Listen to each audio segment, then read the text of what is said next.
Hello lovely fairy tale friends, and welcome to my new video. Today I'm going to read for you the second part of The Wizard of Oz. I hope you enjoy it and subscribe my channel.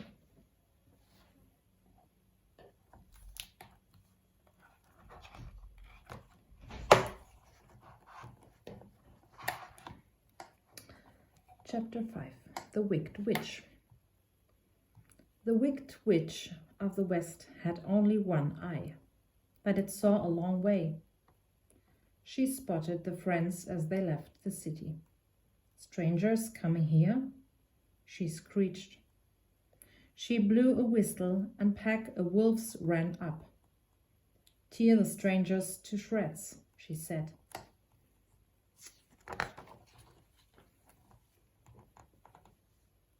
The wolves bared their teeth and dashed away. Luckily, the Tin Man heard them coming. As the first wolf reached them, he chopped off its head. Again and again he swung his hatchet until all the wolves lay dead. The witch scolded. She blew her whistle twice, and a flock of crows flew down. "Peck the strangers to pieces," she snapped.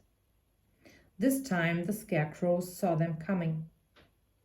As the first crow flew at him, the scarecrow grabbed him and wrung his neck. One by one he wrung the neck of every single crow.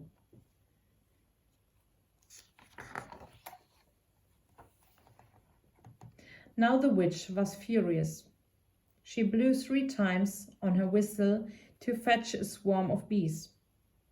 "Sting the strangers to death," she screamed. Quickly the scarecrow scattered straw over Dorothy, Toto, and the lion to hide them. The bees tried to attack the Tin Man instead, but they snapped their stingers on his hard tin body and died. The witch gnashed her teeth. But she had one last trick up her sleeve, a cap which gave its owner 3 wishes. The witch had 1 wish left. As she put on the cap, a crowd of magic monkeys appeared in a rush of wings. "Kill the strangers," she howled. "Except the lion. I want him as my slave." The monkeys flew off and seized the friends. They pulled out the scarecrow's stuffing and dropped him in the trees. They threw the Tin Man onto a rocky plain, smashing him to pieces. And they tied up the lion to carry him to the castle. But at Dorothy they stopped. "We can't hurt her," they said. "Let's take her to the witch." Dorothy didn't know it, but the silver shoes gave her great power. The witch gulped when she saw them, until she noticed how frightened Dorothy was.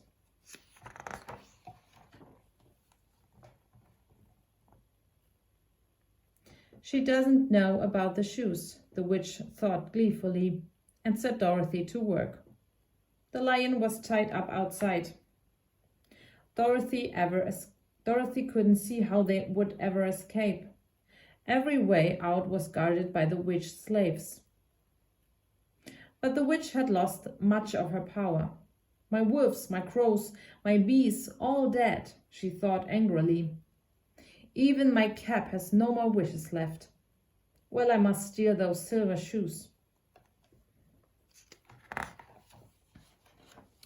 Silently, the witch put an invisible iron bar on the ground. Dorothy tripped over it and one of her shoes flew off. The witch pounced on it. "Give me back my shoe," said Dorothy crossly. "Never," cackled the witch, "and I shall steal the other one too." Dorothy was so angry she threw a pail of water over the witch. At once the witch began to shrink. "Ah, I'm melting," she wailed. Soon all that was left of the witch was a brown puddle and 1 silver shoe. Dorothy hastily put her shoe back on and raced out to the lion. "The witch is dead," she shouted.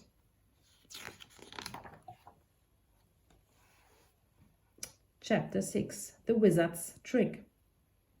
The witch slaves danced with joy and helped Dorothy and the lion look for their friends. It didn't take long to find the battered remains of the Scarecrow and the Tin Man. The Tin Man was soon put back together, and after the Scarecrow had been stuffed with fresh straw, he felt as good as new. "Now," said Dorothy, "let's go and claim our reward." So they packed her basket with food from the witch's kitchen, covered it with a close cap, and set off. After several hours, they stopped for lunch. "I can't wait to see the wizard," said Dorothy as she unpacked the basket. There was a fluttering of wings, and to everyone's surprise, the magic monkeys appeared. All at once, the friends were flying through the air. Before long, they could see the shining roofs of Emerald City. The monkeys set them down, bowed, and flew away. The wizard kept them waiting for ages. Finally, a soldier with a green bird ushered them in. This time the room was empty, but a voice echoed. "I am the wizard. Why do you seek me?" "To claim our rewards," said the friends. "The wicked witch is dead." "But," began the voice. "We want our rewards," roared the lion. Toto jumped in fright and knocked over a screen in the corner, to reveal a little old man with fuzzy hair and glasses. "Who are you?" demanded the Tin Man, waving his hatchet. "I'm the wizard," croaked the man. But you can call me Oz." "What about the hat, the lady, the beast, the ball of fire?" cried the friends. They were tricks," Oz said sheepishly. "I'm not a real wizard. I'm not even from here. I was in a hot air balloon that flew off course. Since I appeared from the sky, the people thought I was a wizard. They asked me to rule them. I built Emerald City. Isn't it green?" Oz asked proudly. "Of course you have to wear green-tinted glasses for the full effect," he admitted. "The witches were my only fear. I was so glad when your house killed the first one. I would have said anything to get rid of the other."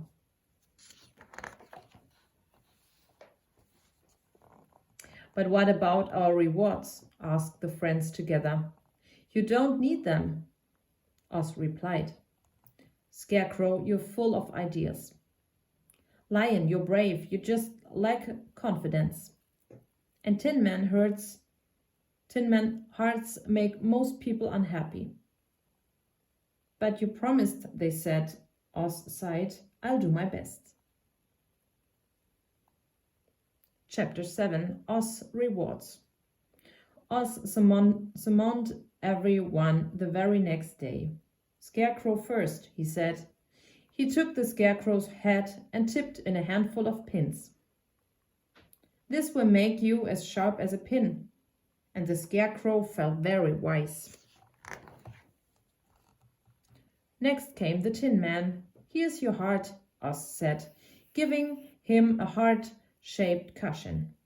"It's a very kind one," the Tin Man beamed. Then Oz produced a green bottle. "This is courage," he told the lion. The lion gulped it down. "Now I feel brave," he roared. Finally, Oz led Dorothy to a basket. "I mended my balloon," he said. He lit a fire and hot air swelled the balloon. The basket began to lift. "Hurry!" Oz cried to Dorothy, but she was looking for Toto. She swept him up and ran to the basket. Just as she reached it, a rope snapped and the balloon took off. "Come back," she called. "It was too late. Now I never get home," she wept. Her friends hated to see her so unhappy. The Scarecrow racked his new brains. "I know," he said. "Wish for the magic monkeys to take you." But they couldn't help. "We can't leave this land," they explained. Then a soldier spoke up. "Why not ask the good witch Glinda?" So Dorothy and her friends set off once more. Chapter 8. Home Again. Glinda lived far in the south. It would have been a difficult journey without the Cap's third wish. "Please take us to Glinda," said Dorothy, and the monkeys carried them to a beautiful castle. "What can I do for you?" Glinda asked her visitors kindly. Dorothy told her the whole story. "And now I just want to go home," she finished. "Bless you," said Glinda, smiling. "I'm sure I can get you all home, but I need the wishing cap."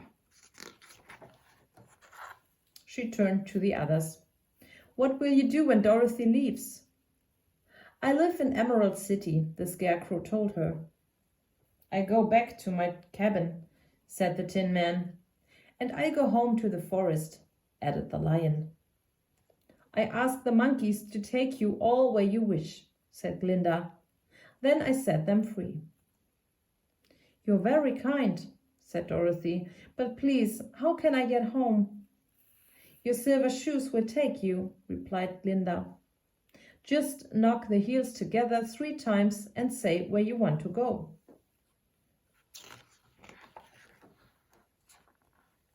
With glistening eyes, Dorothy said goodbye to her friends. Then she hugged Toto tightly and clicked her heels together. "Take me home," she cried. At once she was whirling through the air and rolling on the soft grass of a familiar field. Aunt Em dropped her watering can and rushed over. "My darling child," she said, covering Dorothy with kisses. "Wherever did you come from?" "From Oz," said Dorothy. "And oh, Aunt Em, I'm so glad to be home."